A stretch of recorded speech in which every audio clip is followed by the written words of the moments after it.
Welcome to this week's episode of the Destiny Down Under podcast, episode number 35. Matt's back from Guardiancon. We catch up with all of that and all of the new Destiny 2 news that's come out through the week. There's a hell of a lot to get through. I hope you're excited. I am. Cheers.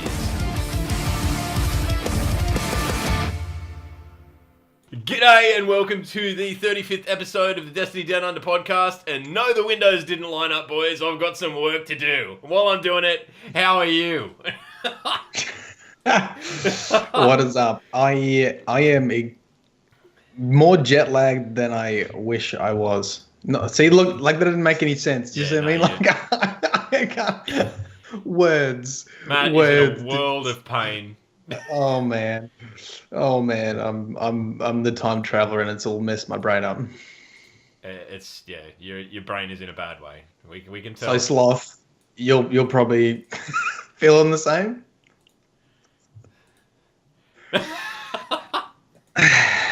No. Yes. I don't feel jet lagged, but I do feel, What? pretty stuffed. Hey, look, I've got a solution, right? This is what I've worked out, right? So I got the pleasure of meeting Jay Sniperton over in the US, right? Yeah. And it, obviously, like, because he normally streams during our day. So it was like the middle of the night. And he's like, yeah, I'm at the casino at 2 a.m. or whatever. And I was like, you know what? If you traveled to Australia, you would, like, your sleep patterns would be perfect. Because you're always awake at night in the US and you're always asleep during the day. So maybe, Sloth, maybe you need to go live in the US. Oh, God, can you imagine?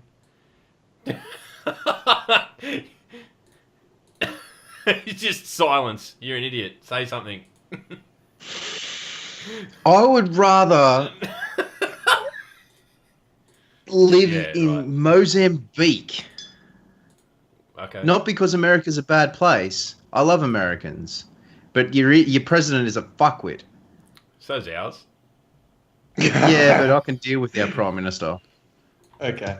Yeah, Look, right. it's just all I'm saying, man, is it's weird. All the insomniacs, if you just switch country, you're no longer an insomniac. Nah. Pass. Is that something you've put medical research into this, Matt? Like, Oh yeah, I conducted some studies when I was over there. what, like in the bottom of a bottle? That seemed to be about Sounds about bloody right. the extent of the studying that I saw going on. But it is nice to have you back, man. We were going to do the cast last week, and it kind of all just fell over. So we've got the fearless leader back, and here we go. But it's been a huge couple of weeks in terms of Destiny news. But I think probably the biggest thing is Guardiancon. It was a huge, huge success by all accounts. I mean, I got to live through it vicariously through Twitter. Matt, you're back. Do you want to tell us all about your adventures? What happened? Yeah, of course. Well, first day, so I got there on the Thursday, the day before, or the Wednesday actually. Bife took me under his wing, introduced me to a lot of people. I got to go to Gathalion's place. They had everyone who I sort of snuck into that through the assistance of Bife. He sort of got me. I felt a little bit awkward being invited to that because most of the people there, or nearly all the people there, were the people that helped with the live stream for St. Jude's. Yeah. So they were all the streamers that helped out with that. And they hit the million mark on live. When everyone was at the house, they hit the 1 million donation mark, I think. So it was pretty cool. Like everyone was like, "Whoa!" like celebrating and that kind of thing. I got to see the infamous speakeasy area, which was just my God. So if you don't know, like Gathalion stream setup, like literally to enter this room is a rotating bookcase. So a bookcase rotates and you enter the speakeasy area. There's a bar set up, like a beer tap set up, TV screens, arcade machine, all the wireless microphones, cameras, VR set up. It was we joked. We just put, like, if you took a photo of Goth's house and just put at the top goals, just photoshopped a goal, Like that was your goal. Just Life have a goals, place like stream goals. Stream goals, man. Stream goals. So that was really cool. And then there was like a ton of meetups. So it was cool. I don't know. There was a little bit of a clashing of worlds between YouTube and Twitch. Like a lot more streamers than YouTubers there. So obviously, like doing Destiny lore, not many people knew who I was from the streaming side of things, which is perfectly reasonable and fine. So met a lot of people from the streaming community, which was really cool. So I've got some more streams to follow now and more people to check out. Day one, I more console and Hutch couldn't make it. Unfortunately, something came up emergency-wise, and they couldn't make their panel. So the very first panel of Guardiancon was the international panel. It was meant to have more console and Hutch on. Both were missing. Jez was a fill-in, the Jez. So I got to meet my Australian brethren. Got to met Jez. Met Master Jez. words. Got to meet that dude, and they asked me to fill in on that panel too. So it was the UK and the convict panel. So it was it was Bife, unknown player, me and Jez. So that was really cool. That kicked off Guardiancon. I thought you were on a panel with Leah. Yeah, that was the next one, the law one. And so the law panel was the day after.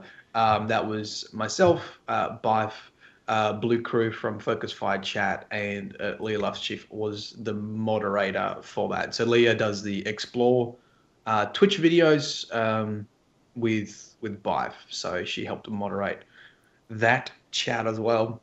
And then I just got to hang out with a bunch of like followers and people from stream most days. Caught up with Beard Grizzly, met Anon Pig on the way back home. So it was really cool putting faces to names. Did a bunch of signings, which I didn't really think people would know or want my signature.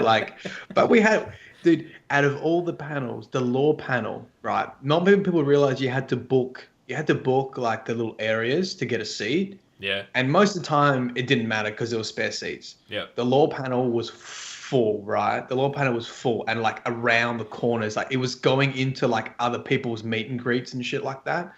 And so it was really cool to see the enthusiasm for the lore, and it was actually a really nice experience. And we had a lot of compliments that people came up with, like we could tell that, you know, you guys listen to each other and you respect each other, and you know, it was a really entertaining panel to watch. So a lot of good feedback. And then after it, you know, we did like a bit of a meet and greet essentially, and we had a massive line for that, which was really cool. It started off with like the lore panel, and then eventually it just became a Bife line. Eventually, like it's amazing, like the difference between like 100,000 and 400,000 is just like next level, because if he stops and starts saying hello to people, just a line starts forming. People just start lining up to like say hi and stuff. And so those kind of guys like Bife and that, they just run between the green room and panels. Otherwise, if they stop, like people just start lining up essentially. And so it started off with lots of signatures, people like who knew me, and then eventually maybe after like the lore panel got through, then it was just like people just, oh, it's Bife, and then just line up for Bife. Oh, hi Marlon, nice to meet you, Bife. Do you think there was ever anyone at the back of the line going, I don't even know what we're queuing for? Just there must be something good. I just love to queue. But I mean, you know, it was really nice to meet Bife in person.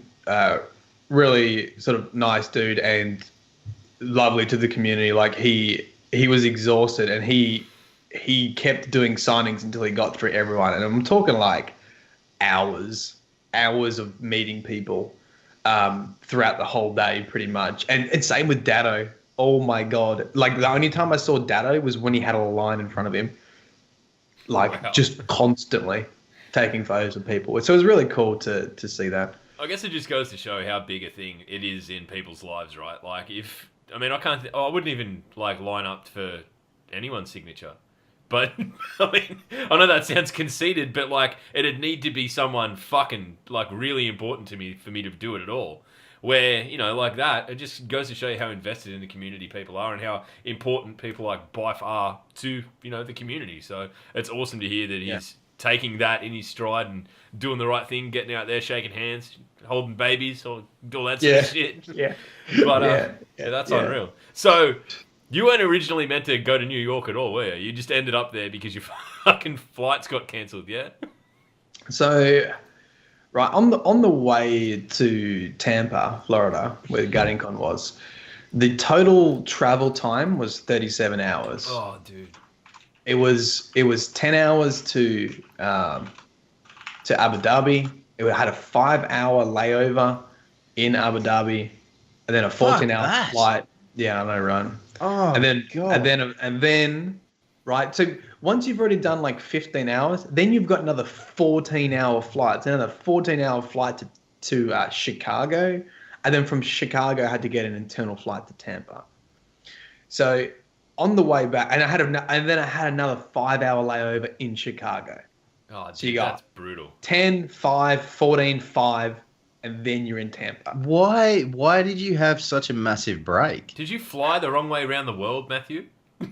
Well, do you know He what? flew from here to Dubai, and then from fucking Dubai to Chicago, and then just get on the plane, fly from here to Africa to fucking Tampa. They don't go. Okay, if you go from no Perth fucking to flights going Europe, into Africa. if you go from Perth South to Africa, Europe, mate. Yep. you go through the Middle East. Yep. No, I know. I am very muchly aware. Or you go right. Otherwise, like next time I got to look at flights from Sydney because Sydney goes straight to LA. I'm pretty sure.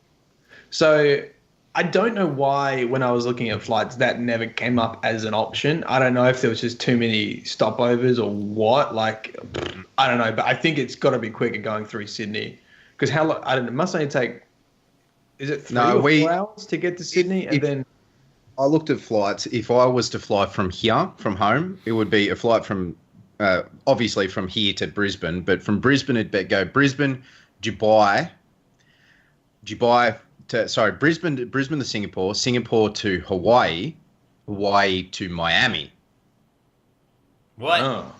Dude, fuck Yeah. that. I'd fly to LA and then fly from LA to fucking Florida. Yeah, I mean that's what the Jez did. That's what I got. Jez did. So Well, you know what? We're gonna have to get Jez on here because I'm pretty determined that I'm gonna go next year. So we're gonna have to. Log, I've got something about that. You bring your guitar next year. I'll find some sort of drum kit to hire, and we'll go play a bar. Yeah, that's funny. met some That's funny, musicians. man. Given the shit that I've got in the pipeline coming up over the next few weeks. We'll see. Excellent. We'll see. I've spent my morning So- singing, which is weird, but anyway. So right, all those stopovers, I was like, nah, fuck that. On the way home, I picked the flight and it only had 2-hour stopovers. It was like off the plane, on the plane. And that was my undoing because I only had a 2-hour stopover at every point. And what happened was my internal flights from Florida to New York, and then I was going to go New York to Dubai, was delayed by 2 hours, which meant I missed my flight to Dubai, which meant I missed my flight to Perth, which meant I had to rebook everything. Oh. I had to uncheck all my bags. I had to go to baggage. I had to collect all my bags again. I had to recheck them in. They had to rebook me. And I had booked these are long fucking flights. I had booked seats like at the exit. So I had all the leg room, or I was in front of the exit so I can put my chair all the way back. All that kind of shit. Then I was in the worst. I was in the middle aisle of the middle seat. Oh no! Surrounded by a whole row of fucking babies just screaming. And Were you so at least on an A380? I was on the big Airbus. Yeah, so that's okay. Yeah, At least they're had a a little bit of room. Yeah, they A actually little are bit more of a better. room. Oh, that's okay. But anyway, when I got to Florida, they're like, okay, so the next flight is in 12 hours. I'm like, what do you mean? It's like, well, you can come back tomorrow and we can get you to New York then. I was like, well, can you get me there now? And I'll just stay in New York. And like, yeah, we can do that. I was like, all right, guess I'm staying in New York. And then got to New York. Anon Pig drove 2 hours to meet me at the airport. What a dude. He's like, dude, I'm coming to meet you. And I was like, all right, if you're gonna drive 2 hours, we'll book a 2-room, a 2-bed hotel. I got there at midnight. We found a hotel near the airport. We dumped our bags, jumped on the subway, and headed into Times Square. Wow. And it was the 4th of July. It had just gone the 4th of July, so there was fireworks and stuff on.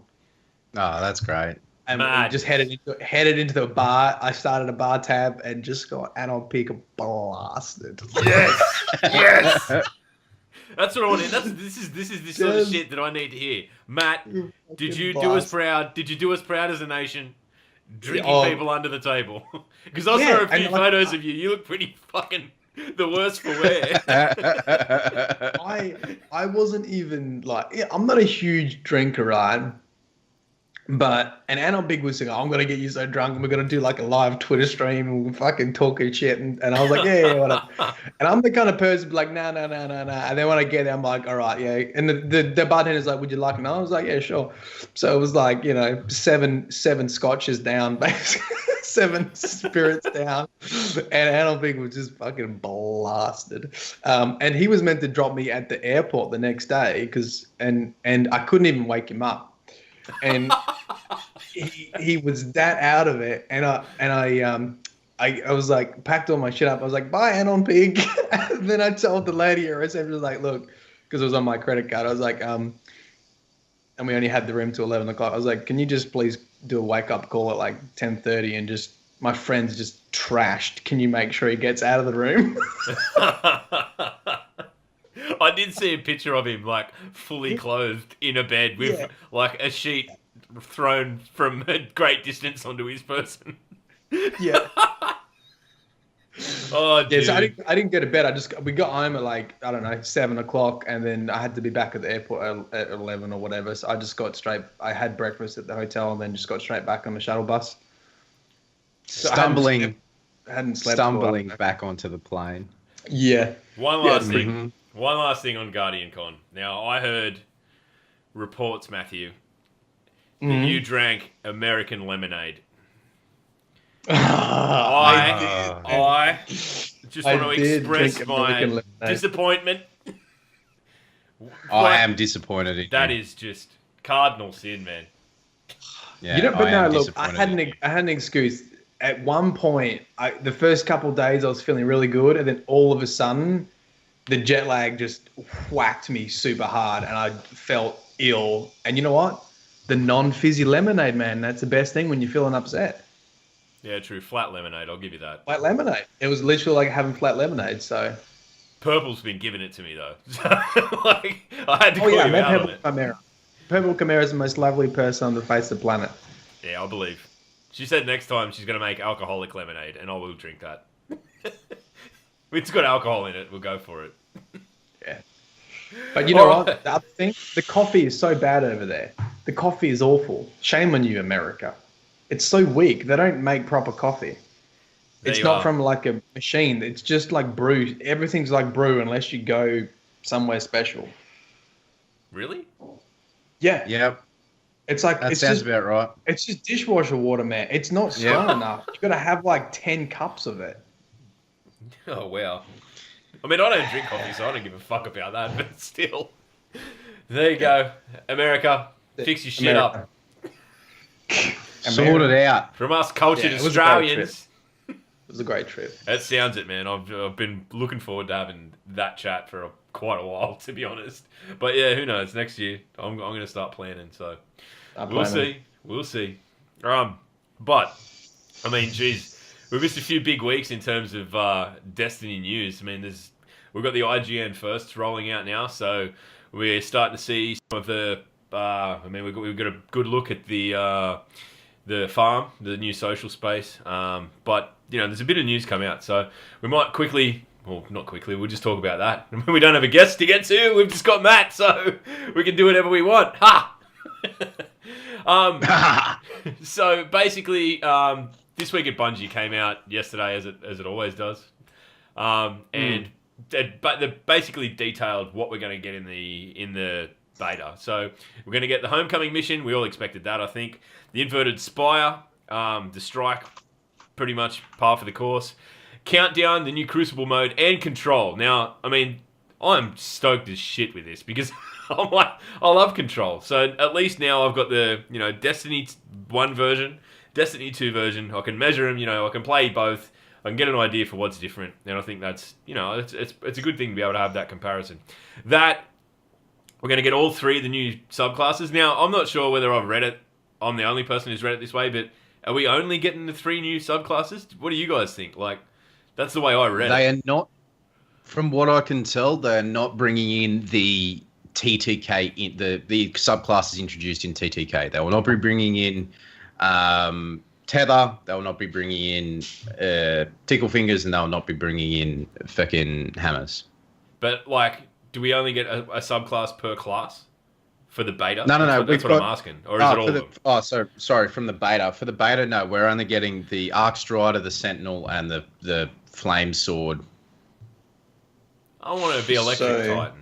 Oh. I don't know. To be honest, I haven't really looked into it. I've been hearing different things, essentially, from different people. I don't know where the exact quote is on what we're getting. Is it in the Bungie thing? Does it say it's in the Bungie thing. It says... What does it say? You'll get to play as the new subclasses. But it doesn't talk about the other ones? No, it doesn't. So it's kind of ambiguous. Okay. Who knows? I don't know. Okay, so at the very least, we'll be playing the new subclasses for G2. Yeah, so you'll be able to get your pole dance on and all that sort of jazz. The other thing, too, is that there's an hour where the farm is open. So you can go in and play soccer with your friends. But if you're Australian, open your mouths wide, kids, and prepare to get it shit in. It's at 3 a.m. on a Monday morning, so fuck you. Oh, God. And yeah.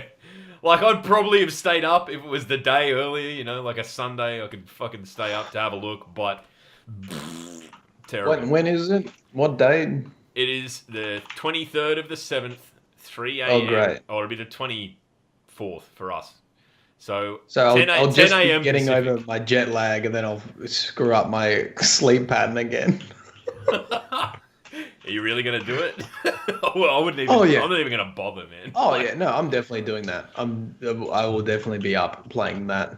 It might be a hard sell at work when I turn up really tired and they're like, why are you so tired? I had to go to the farm, man. I'll stream it. I'll watch your vlog. Yeah. But, I mean, we did get Can to we see get back to the social Crucible space. for a second? Yeah. Can we get back to the Crucible? We can do whatever you right. like. So you said we get 2 different Yes. modes, right? Countdown and Control. Yes. I also heard that each mode is designed for specific maps. Really? So each mode has been designed for that map.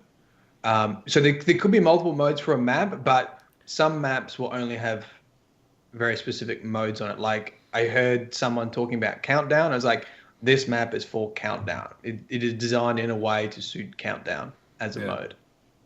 So I don't know if that means we'll get 2 different maps, one for Control and one for Countdown, or whether that map for Countdown is already suited, like optimized for Control as well.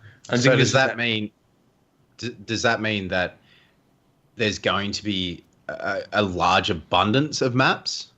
Or is it just going to be, for each mode, there's going to be a different part of the map? You mean on release? So, like, on release, yeah. So, on release, does that mean there's going to be, like, the one that, the only map that I've seen is the map that is in the town?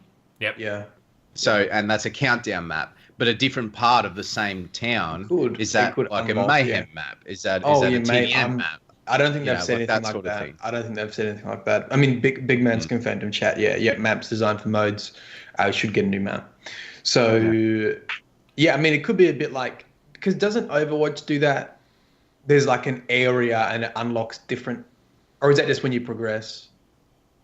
No, so Overwatch, you're talking about like King of the Hill maps, and it's the same area, but different parts of the interior of the area.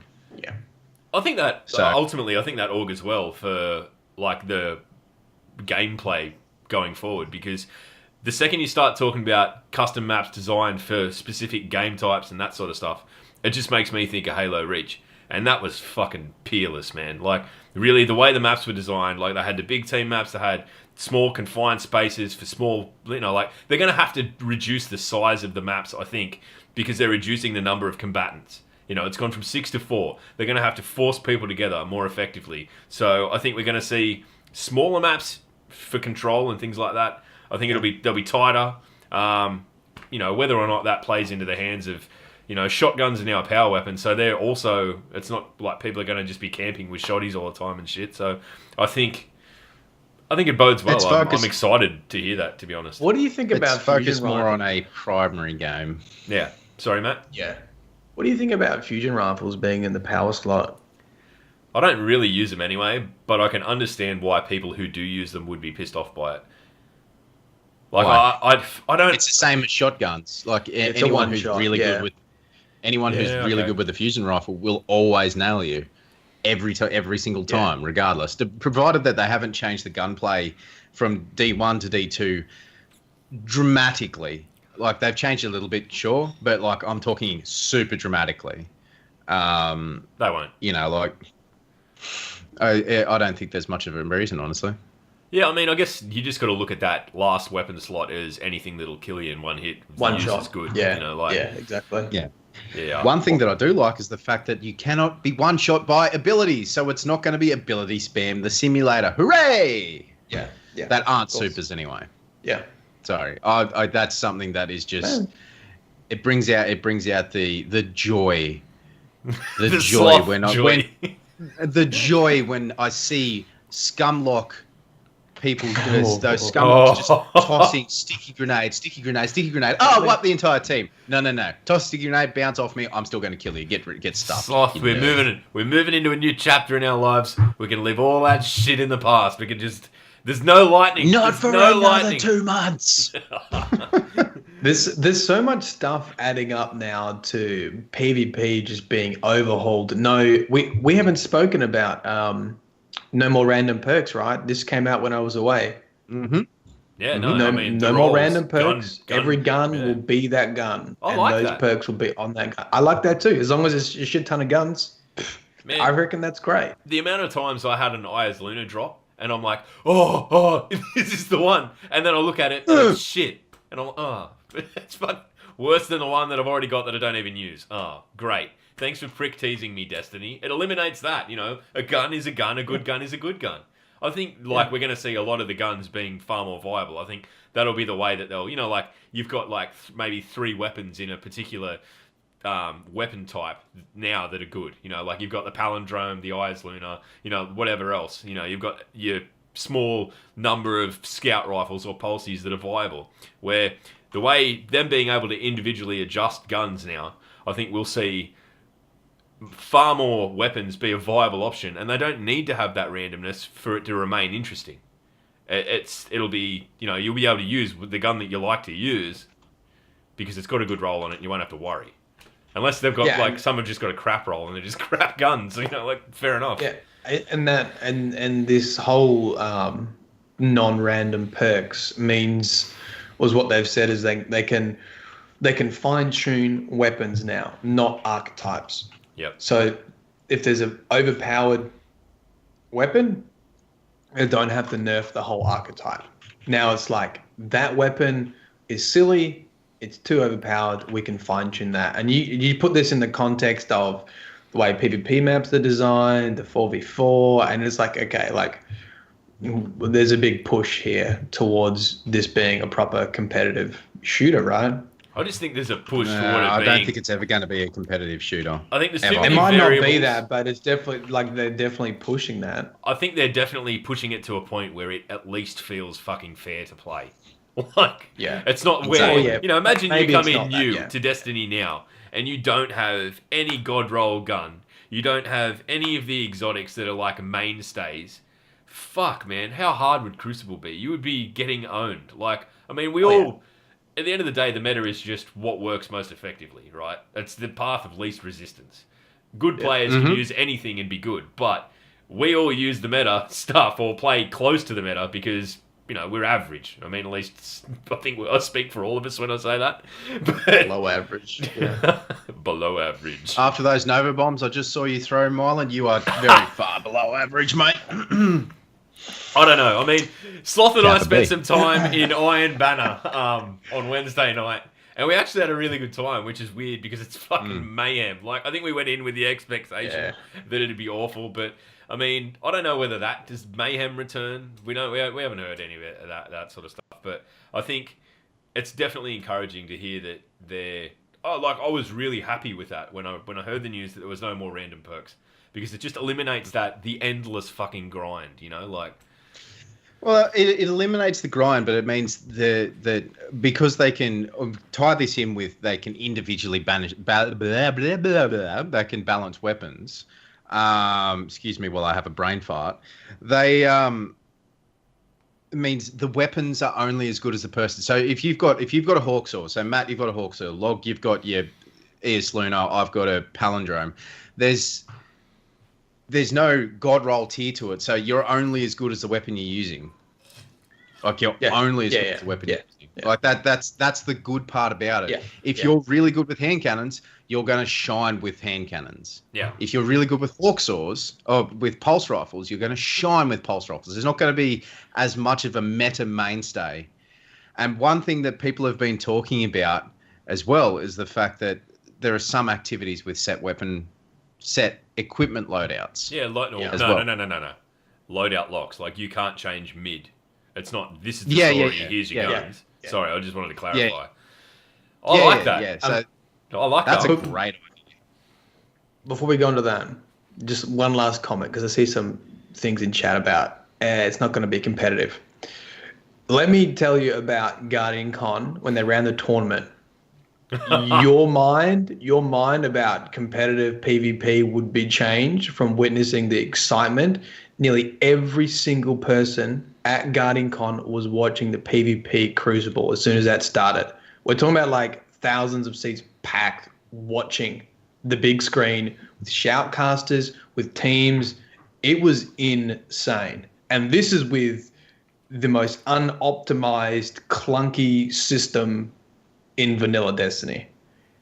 So I know people don't like to see Destiny as a competitive thing, but there is a freaking big passion for PvP in the Destiny community, and I think this is only going to sort of add fuel to that fire with these changes.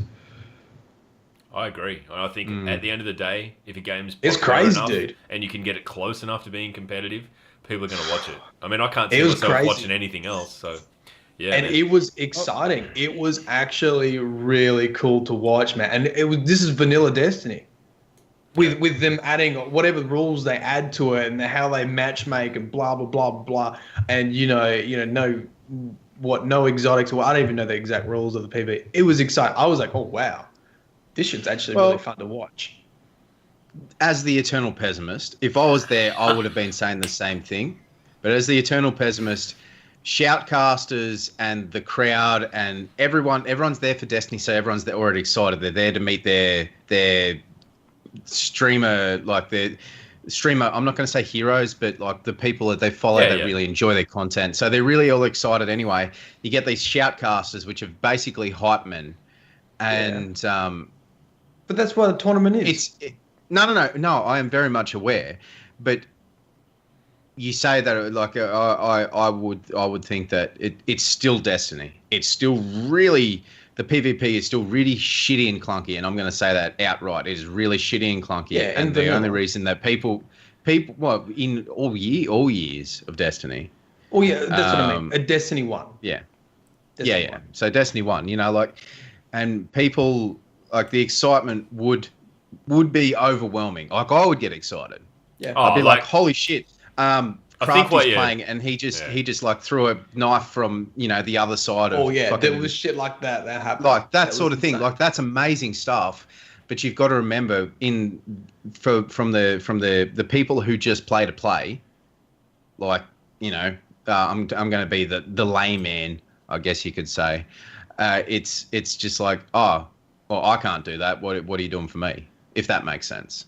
Like it's still. Well, I mean, look. Okay, so Halo became a competitive PvP game, right?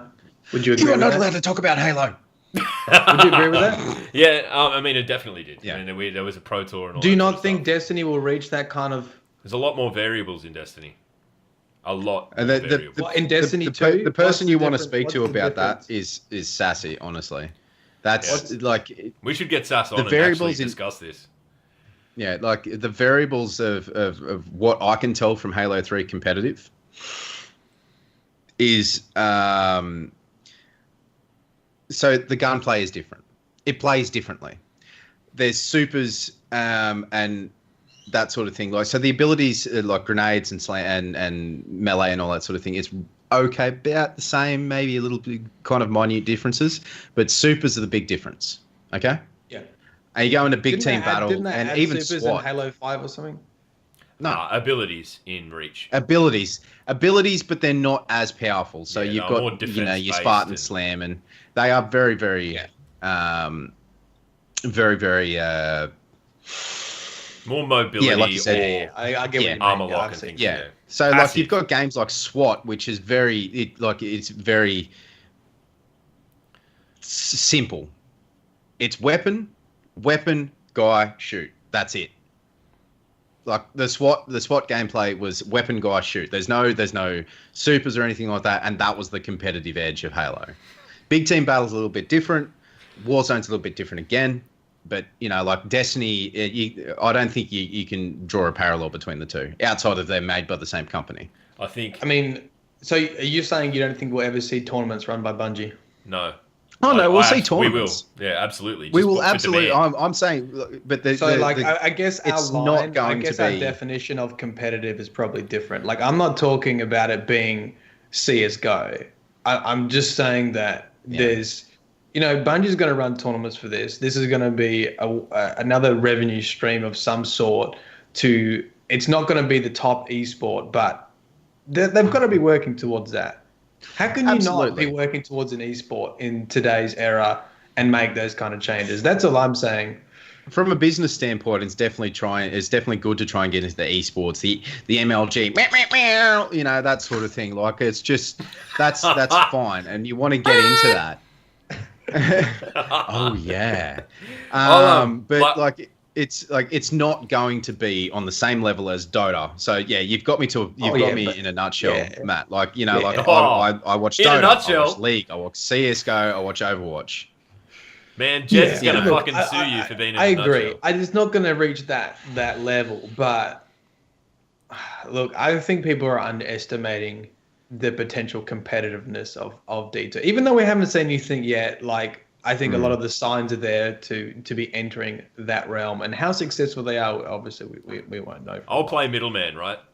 I'll say that I agree with Matt in that, like, there is definitely steps being taken to improve and balance and check and make it far more legitimate than it has been in Destiny 1. I'll say, I think Sloth's 100% right too, in that at Guardiancon there was a tournament that was basically preaching to the converted anyway, and people were excited by it. Do I hope that we see more of that in the future? A run facilitated by Bungie? Fucking oath I do. I'd love to watch that, man. I want to see the best players playing against each other because I like that sort of stuff. So I think we're definitely on the right path. Yeah, But I think... You know what? Get Kevin, who did the shoutcasting for the comp at GC. Get Kevin X Vision in there to do the shoutcasting as well, because he did a really good job for every Bungie event. He did a really good job. Give the far as man I'm a, concerned. throw the man a bone. but even if you look at look up the Twitch numbers that Bungie pulls in just for like reveal events and stuff like that. Yeah, it's like big if we're news. talking about entering the scene, I mean, did they not compete with CS:GO with a number of concurrent viewers? Oh, Did they dude, not it get was- close to it's having a huge, similar man. amount of It'd be concurrent pretty viewers? close, yeah. It'd be pretty close. Yeah, It was it'd be pretty hundreds of close. thousands, man. Like, Anyway, But this- this has been a good debate. We probably should move on, shouldn't we? oh man, Yeah. But I mean, at the end of the day, everyone will, you know, if you're at home and you're listening and you're thinking that we're arguing, we're not. We just we walk into this and we're all sort of equals with different opinions, and it's what makes this work. That we all sort of come at things from a different angle. So there will be no fight about this off air. Maybe there will. I don't know. Yeah, go fuck yourself. And we're back. Let's get into just quickly. I've got some notes on the social spaces, right? On the social space, the farm. You know, I watched the reveal. I was excited by that. I want to know, Matt. Do you think that we will see any chicken-related lore? Dude, the cucks. Chicken, the cucks. Buckhawk? The cuck jacks. What did I hear about that? You can befriend the chickens? Is Oh, that what I there heard? is. I don't know that you can befriend them, but they're there. I mean, they I seem a bit reckon aloof, to be honest.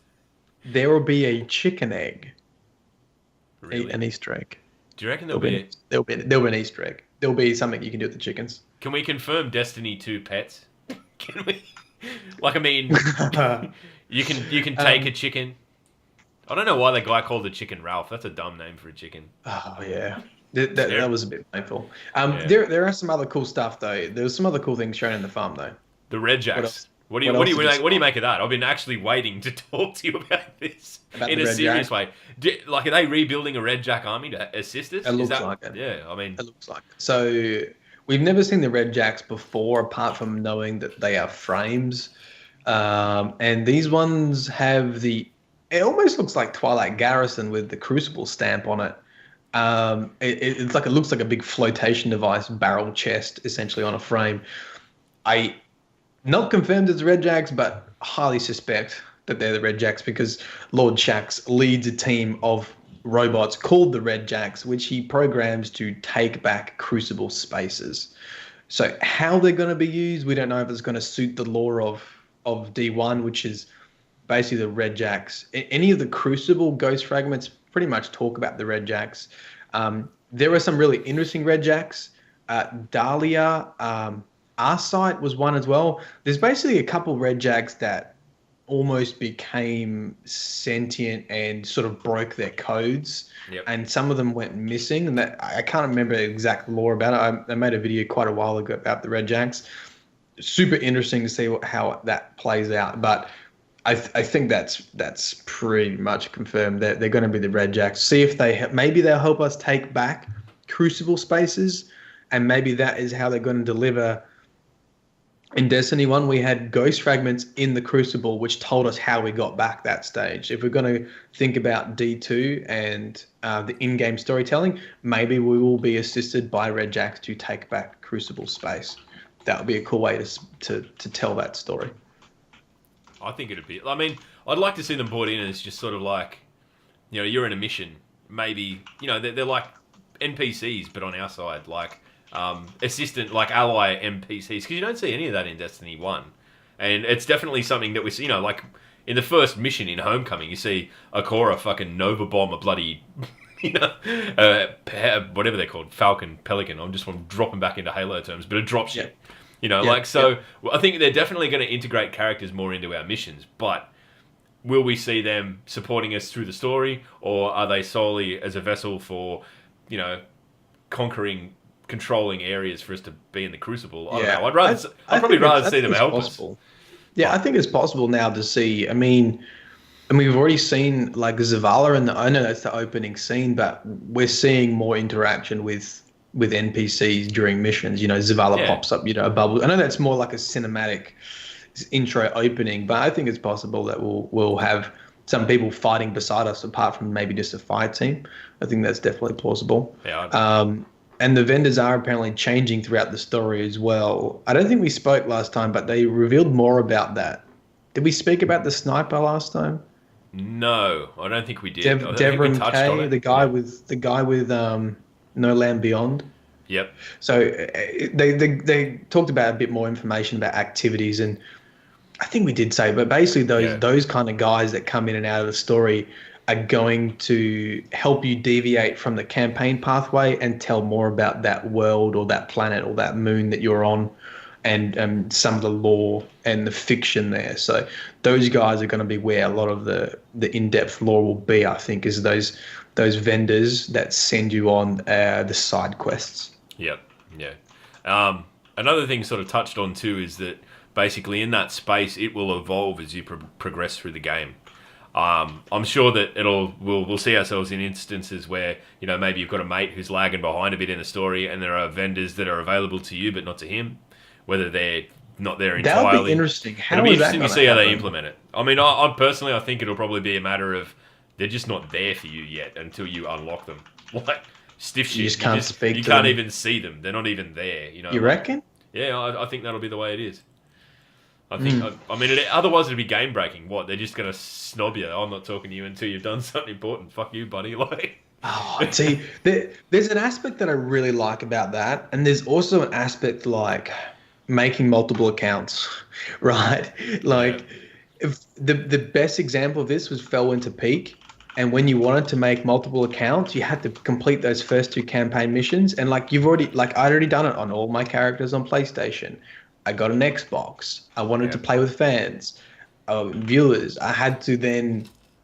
Every time I made a new character and a new hunter, I had to go and do all those beginning intro missions and then watch the cutscenes, whatever. Like, there's a really cool aspect. Like, the first time playthrough, yeah. But I hope there's... I don't know. Do you think there needs to be a way to progress past that in an all like in a That's second the issue role? with having a really good campaign, right? If you have a really good storyline, you wanted to make you do that, but Destiny is one of those games that you have multiple characters too, and once you've seen it once, maybe you don't want to see it again. I don't know. To be honest, I think I it'll want to be watch it 5 times. Yeah. 5. Fucking hell. 5. Sloth confirmed becoming a lore master. Sloth confirmed. What's it gonna be? Running 5 characters. My name's 0 of them Adam. being Titans. And I hear you talk to you about the Red Jacks. They're red and they've got some sort of combat frame. That's it. Catch you later. Yeah, nah. Sloth lore. It'd be better than mine anyway. At least it'd contain actual information. So what else have we got here? We've got soccer now. Are you excited to play soccer with your buddies in the tower? Paul. Fucking football, you heathen. No, it's soccer. It actually says soccer. Yeah, Does well, it? they're Yeah. Americans. They're heathens as Okay. Yeah, but it's canon. Sorry, Sloth. We will have to refer to it as soccer. It's canon. No, it's football. Fuck off. This is the thing, right? Yes, it will add a little bit of fun, but it's not going to be like you'll do it. How many times do you honestly think you'll play soccer? Once. Football. Once. One. And But- in my thoughts, right, we're telling this, like, they've done so good already with telling this campaign mission and this baddie and this goal, and he like does the whole Spartan kick and he takes your light, and you know it's pretty dramatic. We see Kay with his leg blown off and Zavala falling down, and then we've got soccer in the farm. Do you know what I mean? Like, Destiny always struggles with that balance, and it's hard. Like, if you're gonna tell a compelling campaign, can it be taken seriously when you've got soccer at the main space? When like NPC is going to be like death staring you while you haven't completed the story yet and you're playing soccer, they'll be like, man, like we're in the middle of a fucking war here and you're playing soccer. Like, come on.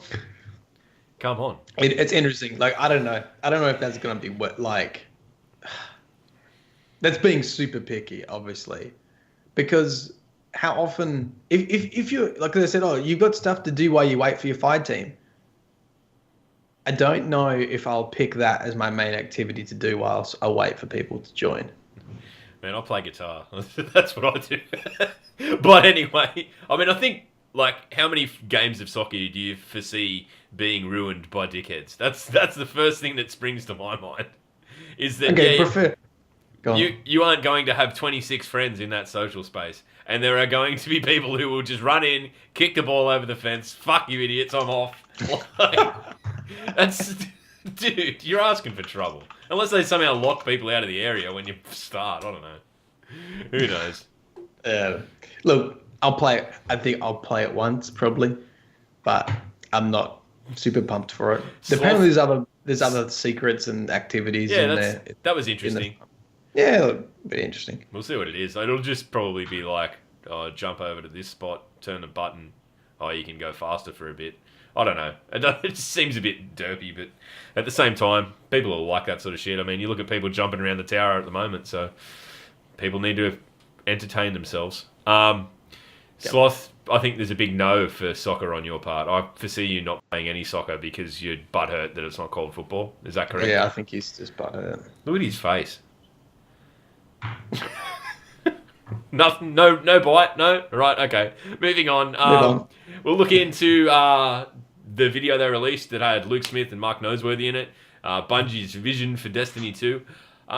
It made me feel like warm and fuzzy inside. I really feel like the game's moving in a really positive direction after that, and probably more so than any of the other videos. But basically, my points out of it, as we discussed before, locked loadouts for certain activities.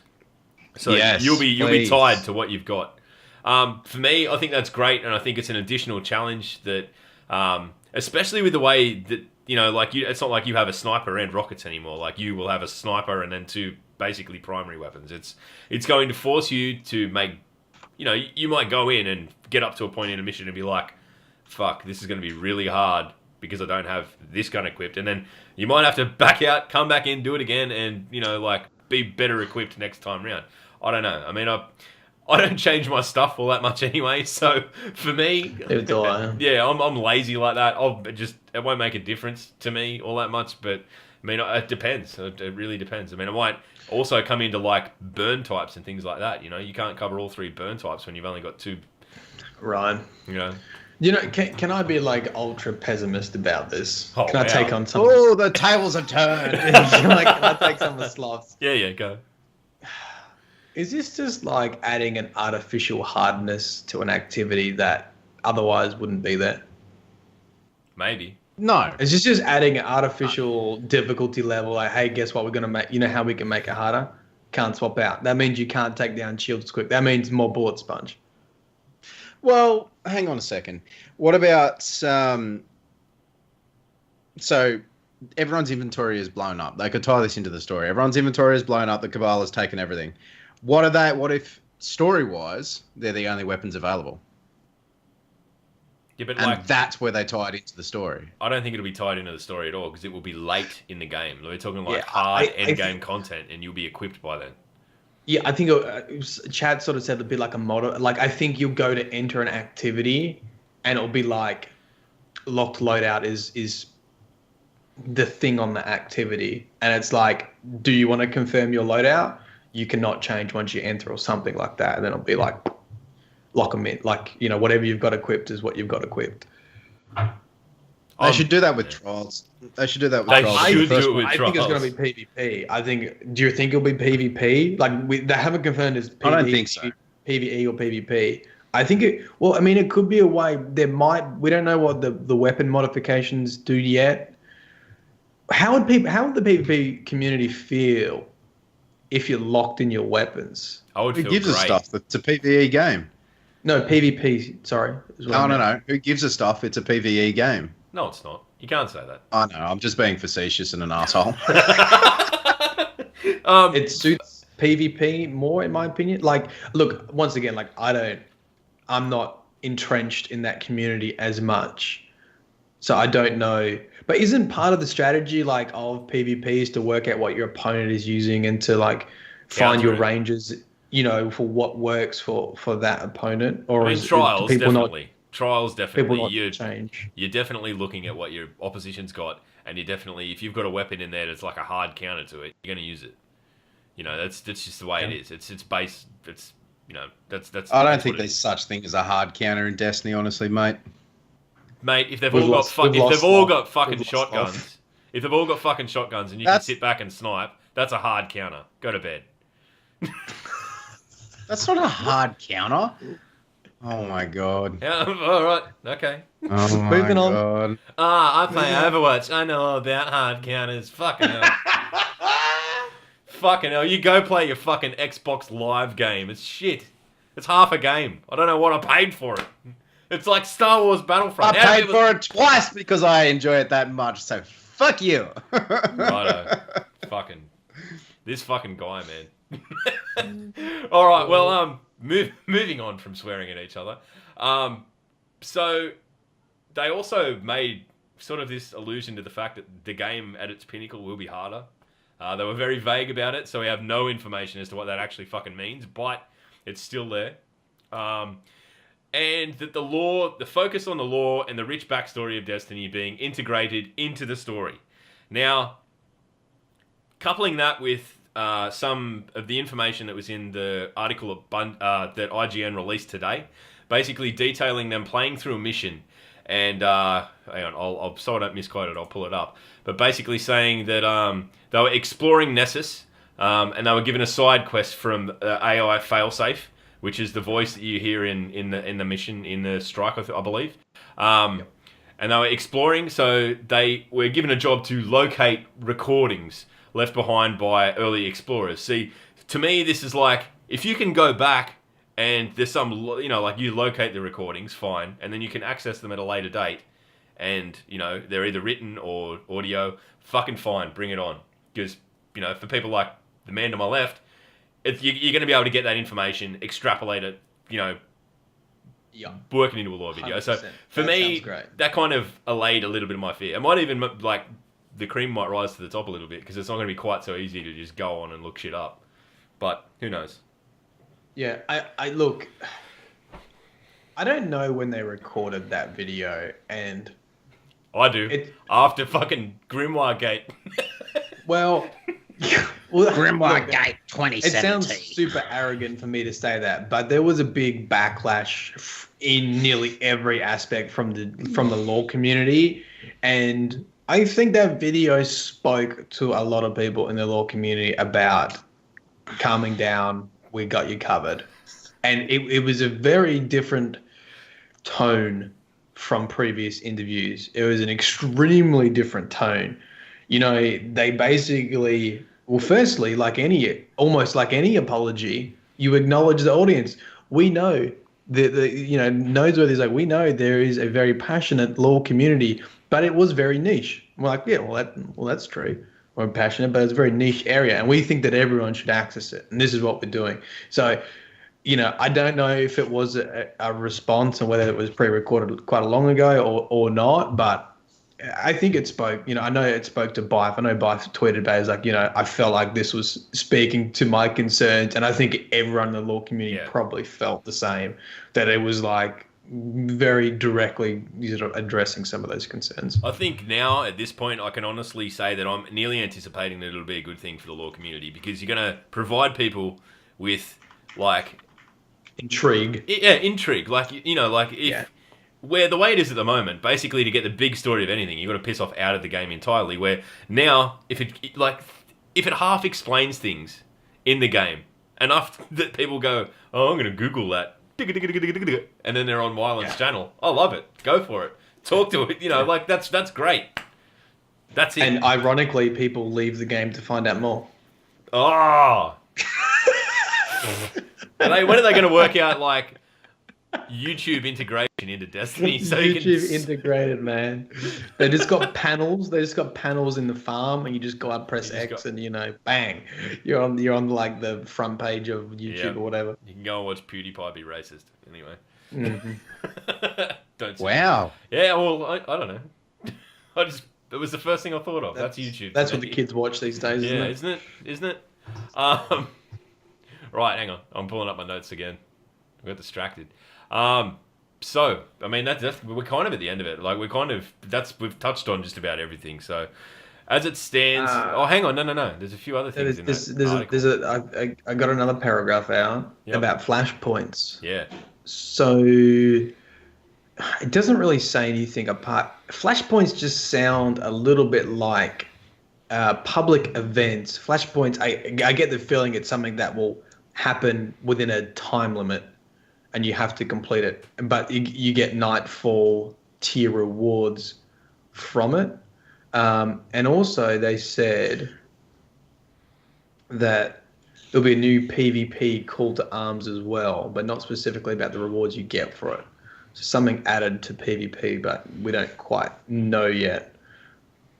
And I think that's all I have in my notes. Right. I mean, they also spoke about the milestone page, which is basically our, sort of our quests page, sort of integrated into a system that'll force us through the story, or not force us, but guide us through the story. So I think that is a positive thing. I mean, it was always kind of random with Destiny, and if, you pick up Destiny, you can legitimately get lost in it in terms of the order of things. Unless you're playing an absolute, from the very start, going back and trying to play through the story again is just confusing as hell. You nearly need to look up the order of the missions online. I've been there. Yes, exactly. They need to make it easier for people to dive back in and go, no, you know what? I'm going to go through this content the campaign and replay the campaign in order. Guides me through it. Hold my hand. I think that will, provided you can pull things back out and dig out like we do now, dig out old quests, shit like that. I'd like to see that happen. Yeah, I would really like some replayability. Like, for example, this Devrim, what's his name? The sniper, right? Yeah, you do his quest line. He tells you a whole bunch of lore. There's a conversational system now. It's some way of interacting with them. They've said that there's a way to talk to these NPCs as well. So I'm assuming you've got there's to plug probably in your Connect and your PlayStation. Hello, fucking NPC. Hi, Hawkhead. Tell me law. Oh god. But anyway, like, it would be nice if you can go somewhere to reset that quest and play it again without having to restart a character. Yeah, totally agree. I don't know. I think people could. I don't know if people use that to abuse rewards or whatever. But that was like on the note that you were talking about before. Like, if you go to replay vanilla on the character that you've already done everything, you don't know where to start, and you can't restart quests either to hear what they say about it. So I'm interested to see this replayability from restarting quests, so there's not just a one and done. And like, if you didn't pay attention because you were so excited about getting a reward, because most of the time, like, you get that dialogue like, you've done well, Guardian, look, lots of lore, here's your gun. You're like, oh cool, look at the gun I got. You just like ignore everything else, so I'd be interested to sort of replay some of that. Are you taking the piss out of how I played Destiny 1? No, that's how everyone plays Destiny 1. That's how I played Destiny 1. I mean, I never listened to any of their end of the mission dialogue. I just carried on with the boys, yeah, fuck this dude, we killed him. Yeah, with the boys. Yeah, the boys. Back open a cold one. It's the next gun. Yeah, give me my what did you get? Shit stuff. Boo. The end. Yeah. Did you get a Galahorn? No, don't care. Okay. Yep. Have you got a Galahorn, Sloth? I do now. You buy it? No. Right. Oh, I saw one of the top Reddit posts was everybody save your strange coins for week 2 to buy the rocket launcher in Destiny 2. I didn't, dude. I know my brother-in-law did. He's one of the few people I knew that bought the Galahorn. And everyone went, why would you buy a fucking exotic rocket launcher and have it sitting there and rarely even use it because it's your heavy weapon? Well, weren't we wrong? Well, this is the thing now. Like, no one knew what Destiny was back in the day and the importance of how hard. No one knew that it would be that hard to get weapons. We're going into a different era. People know, like, without doubt, if Xur comes back and if he returns, there'll be videos on where you should spend your money. Easy. I reckon Xur will be back. Like, the second they start doing the raids, I reckon Xur will be back. I think he's going to be like a persistent character. Hey, but this is the thing, right? They said that you can't buy. You're not going to... Everything's going to come from engrams now. What? Never mind. Scratch that. What, really? I didn't know that. Chad might need to confirm with me. I'm quite certain you're not going to be able to buy weapons. Well, what's Xur going to sell then? Popcorn? Maybe Xur will be different. Frank. But maybe he's dead. He's not dead. Maybe he's dead. Nah, 100%. He's dead. I mean, it depends. Big Man says confirmed. Professional Ted says in the beta. Okay, so maybe I'm hearing it just for the beta. Yeah, righto. Beta, or maybe it's total. I thought, and this would make. No, they said full game. See, that's what I thought I heard too. So this is why it's going to come into not having these perk rolls. You're not going to be able to just buy the gun you want, which makes sense because you're post-war. You have to go and collect all your shit back. You have to go and collect everything. You're going to go collect engrams. They'll be the RNG will be back on the engrams, but without the perk rolls. So you'll be hoping to get X, Y, and Z gun. Yeah, right. You'll be hoping to get that gun. Yeah, fair enough. I'll cop that.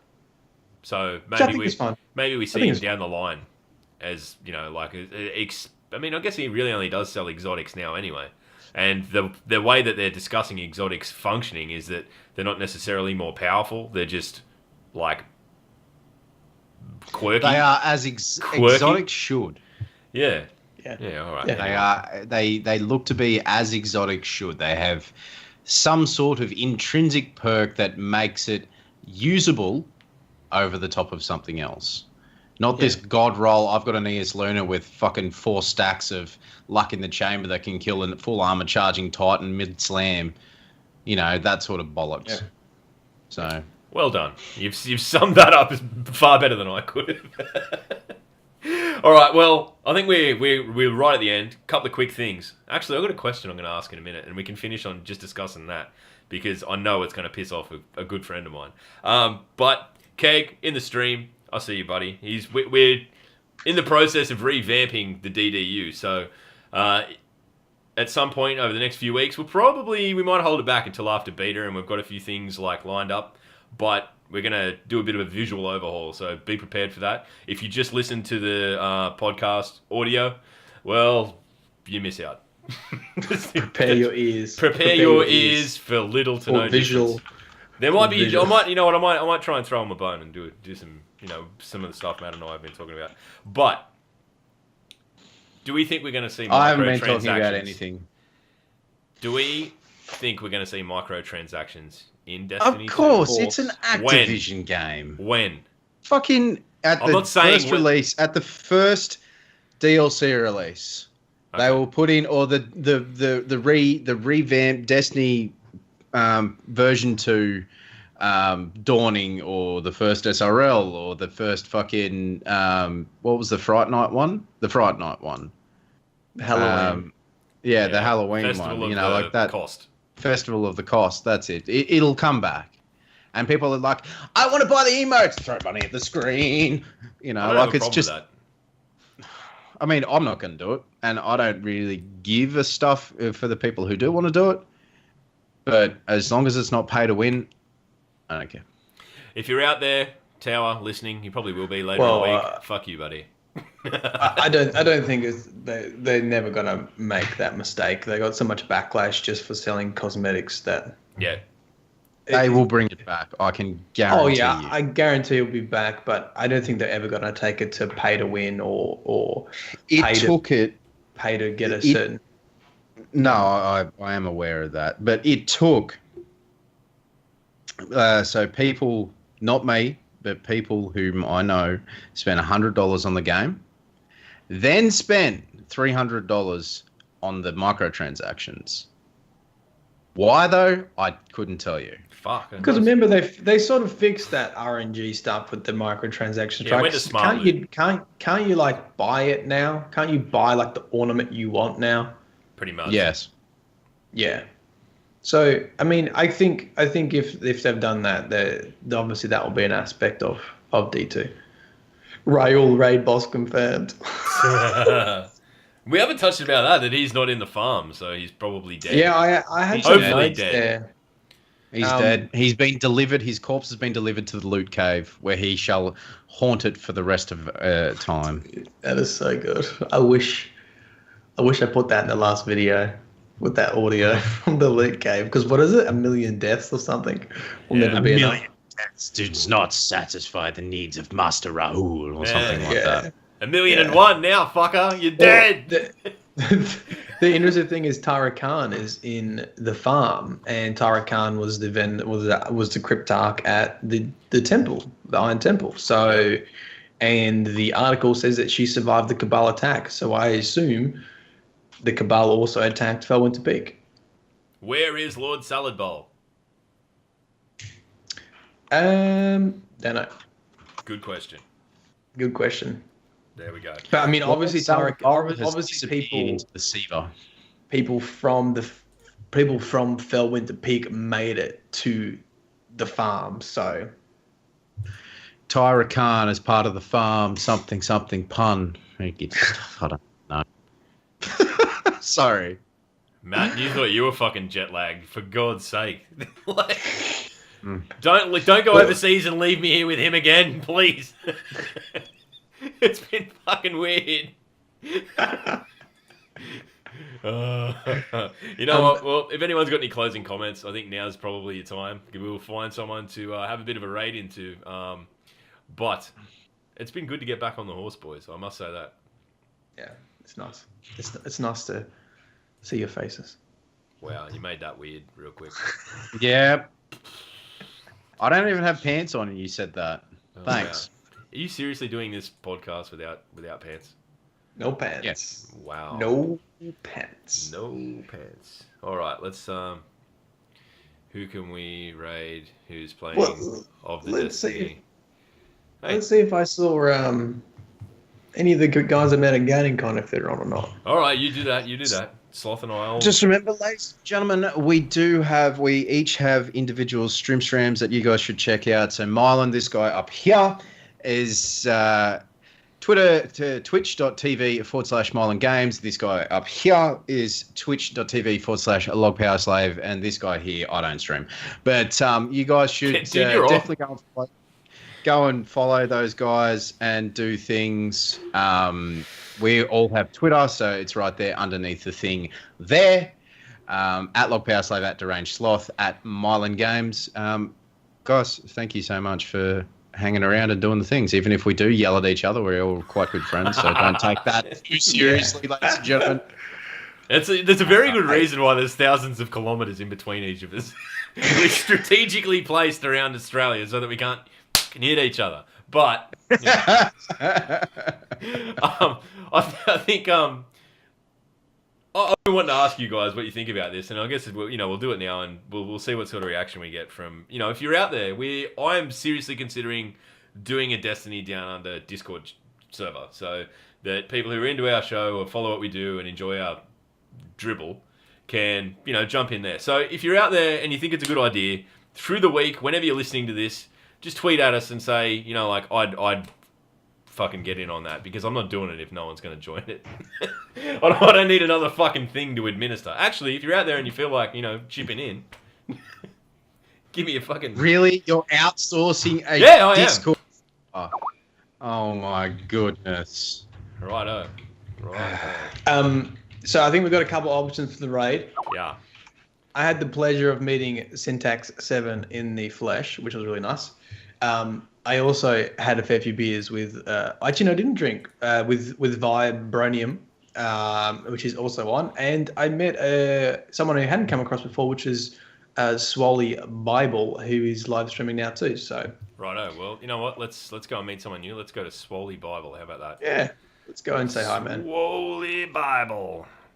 It was so really the nice thing that we do, ladies and gentlemen, we just go in there and spam "G'day, mate" for about a minute or so. Then we just sit down and relax. So go in there, spam "G'day, mate," all the emotes that you do have.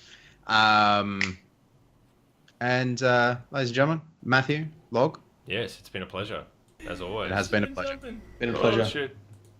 All right, hang on. The law will find you. Oh, you got to wait until I'm emotionally prepared for that. Oh. All right, hang on. All right, we're gonna do the thing right now. This has been incredibly poorly handled. Fine. Oh. All right, go and say good day to Swolly Bible for us. We'll catch us next week. Peace. Bye.